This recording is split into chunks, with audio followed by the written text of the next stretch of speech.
Hello दोस्तों, I hope आप सभी लोग अच्छे होंगे। आप देख रहे हैं दी एमएलटी वर्ल्ड और आज हम इस वीडियो में जानने वाले हैं एनीमिया किसे कहते हैं, सिम्टम्स क्या होते हैं एनीमिया के, कॉजेस क्या होते हैं एनीमिया के, क्लासिफिकेशन क्या होती है एनीमिया की और लेबोरेटरी डायग्नोसिस क्या होते हैं एनीमिया के लिए।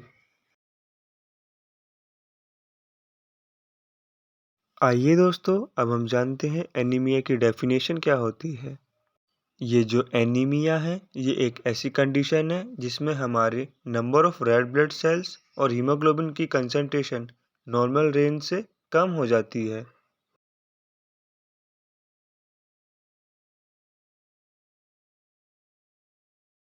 ये जो एनीमिया है ये एक serious global public health problem है जिसमें ज़्यादातर अफेक्ट होते हैं यंग चिल्ड्रंस और प्रेग्नेंट वुमेन्स। अगर हम एनीमिया की डेफिनेशन जानें तो उसकी डेफिनेशन कुछ इस प्रकार होगी। A low number of red blood cells, यानी हमारे ब्लड के अंदर रेड ब्लड सेल्स की कमी हो जाएगी और जब हम रूटीन ब्लड टेस्ट करेंगे तो उसमें हमें हीमोग्लोबिन और हेमाटोक्रिट की वैल्यू लो नज़र आएगी, तो हम समझ जाएंगे कि हमको एनीमिया हो गया है। ये जो एनीमिया है ये होता है किडनी डिसीज़ की वजह से, और जो हमारी किडनी रहती है ये प्रोड्यूस करती है एरिथ्रोपोइटिन हार्मोन जो मदद करता है बोन मैरो को आरबीसी फॉर्मेशन करने में। और ये एनीमिया जो है ये प्रेगनेंसी के दौरान भी दिखता है। इस पिक्चर में आपको शो हो रहा होगा, एक तरफ नॉर्मल सेल है, एक तरफ एनीमिया का सेल है। एनीमिया सेल में आपको देख रहा होगा रेड ब्लड सेल्स बहुत कम होंगे और नॉर्मल में ज़्यादा हैं। आइए अब हम जानते हैं सिम्टम्स क्या होते हैं एनीमिया के। इसके सिम्टम्स होंगे fatigue, weakness, pale and yellow skin, chest में पेन होना, डिजीनेस की वजह से, इर्रेगुलर हार्ट बीट्स की वजह से, या फिर शॉर्टनेस ऑफ ब्रीथ यानी सांस लेने में परेशानी होना। और यही सभी सिम्टम्स होते हैं एनीमिया के लिए।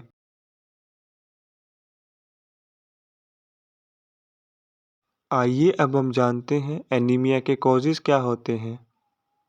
इसका कॉज हो सकता है विटामिन ए की डेफिशिएंसी, या फिर विटामिन बी 12 की डेफिशिएंसी, या फिर एचआईवी की वजह से, या फिर मलेरिया की वजह से, या फिर ट्यूबरकुलोसिस की वजह से, या फिर किसी प्रकार के पैरासिटिक इन्फेक्शन की वजह से, या फिर आयरन डेफिशिएंसी की वजह से। यही कुछ कॉजेज़ होते हैं एनीमिया के।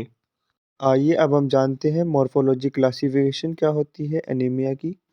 अगर हम बात करें मॉर्फोलॉजी के बेस्ड पे तो एनीमिया 3 टाइप का होता है। पहला नॉर्मोसिटिक एनीमिया, दूसरा मैक्रोसिटिक एनीमिया और तीसरा माइक्रोसिटिक एनीमिया। आइए अब हम जानते हैं नॉर्मोसिटिक एनीमिया की डेफिनेशन क्या होती है। ये जो नॉर्मोसिटिक एनीमिया होता है ये एक ऐसी कंडीशन होती है जिसमें हमारे आरबीसी का साइज और शेप नॉर्मल रहता है, और जो आरबीसी का और हीमोग्लोबिन का लेवल है वो कम हो जाता है हमारे बॉडी के अंदर, और उसी को नॉर्मोसिटिक एनीमिया कहा जाता है। और इसका एग्जाम्पल आता है प्रेगनेंसी के दौरान, एक्यूट ब्लीडिंग के दौरान और क्रोनिक डिसीज़ के दौरान। जैसा कि आपको इमेज में शो हो रहा होगा, एक तरफ नॉर्मल ब्लड सेल है, एक तरफ एनीमिया सेल है। नॉर्मल ब्लड सेल में आपको दिख रहा होगा बहुत सारे रेड ब्लड सेल्स, पर जो एनीमिया में है उसमें बहुत थोड़े बहुत दिख रहे होंगे। यही अंतर है नॉर्मल रेड ब्लड सेल में और एनीमिया ब्लड सेल में।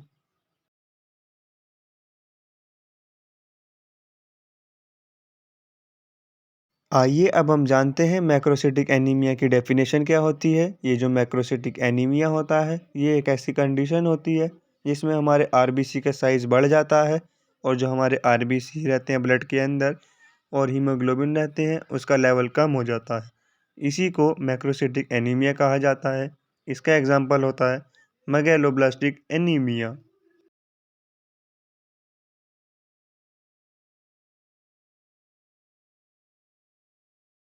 आइए अब हम जानते हैं माइक्रोसिटिक एनीमिया की डेफिनेशन क्या होती है।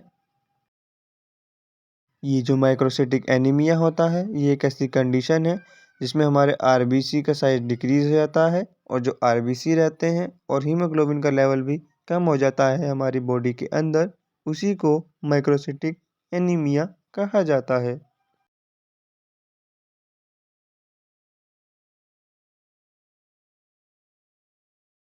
और बात करें इसके एग्जाम्पल की तो इसका एग्जाम्पल होता है आयरन डेफिशिएंसी एनीमिया। आइए अब हम जानते हैं लेबोरेटरी डायग्नोसिस क्या होता है एनीमिया के लिए।